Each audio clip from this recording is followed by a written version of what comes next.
Hello, guys. Good day. How you doing? My name is Taiwo. Welcome to today's class. So this time we are taking a look at the future tense and continuous tense. So basically, it is future tense. So the future tense can have different types under it, which consists of the continuous tense, the perfect continuous, and others under future tense. So basically, we are be dealing with tenses, and so far you learned one or two things about tenses, like your present tense, that is your simple present tense, your simple past tense, your simple present continuous, your past continuous, your perfect tense, your future tense, and future continuous tense. So under tenses, we have a lot of things to discuss, which ordinarily I believe we have done in your previous classes. So this afternoon, we want to take a look at future tense. So let's see what we have under our future tense. So the meaning of future tense. Basically, we understand tenses have to do with verbs. Yes. So the future tense is used to express actions, that is, actions that will happen at a time later than the present. That is, action that will take place later, not even at the present. So when you're talking about an event that will take place at a later time or action that will take place at a later time, it's not going to be in the present form.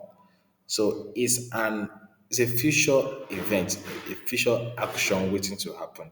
So we that is under future tense.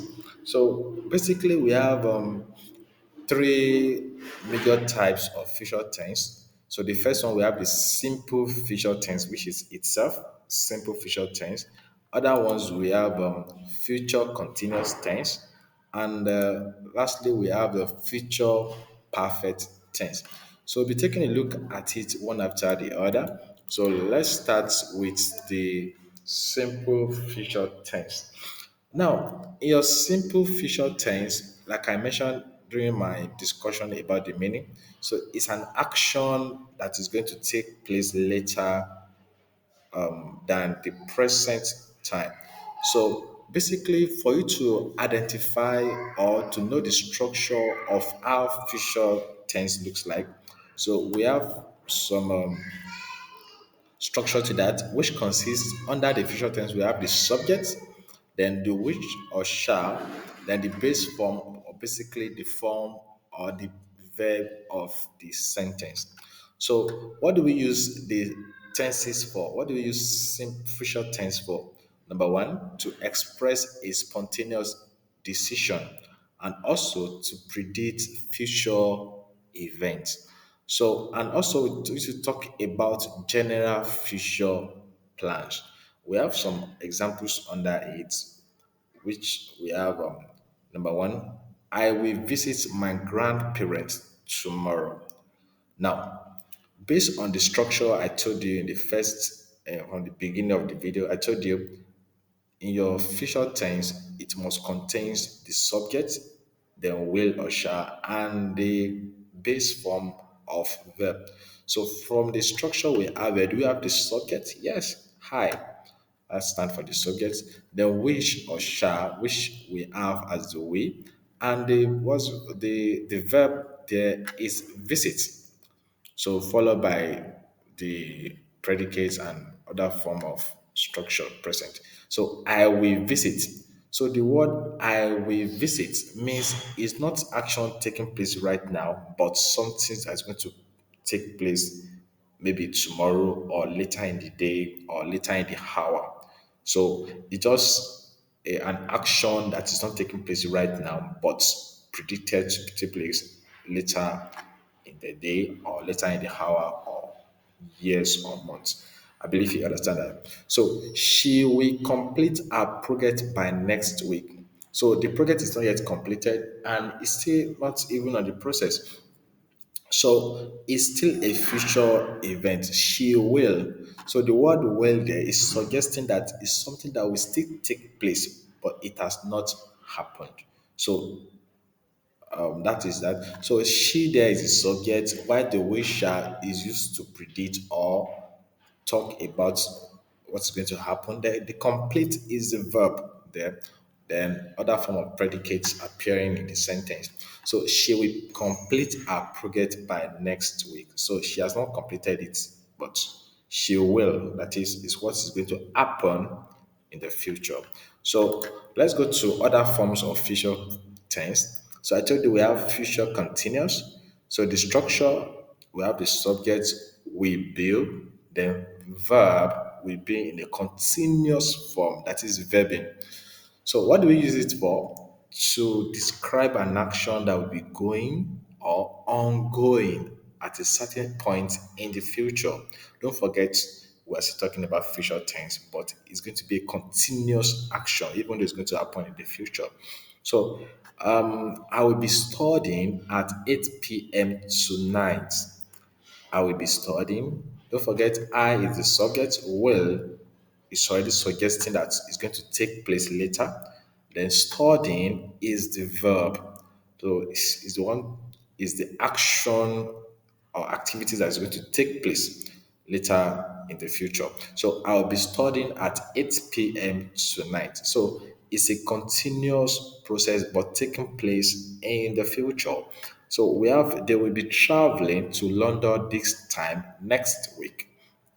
So they there is the subject will suggesting that it's an future event.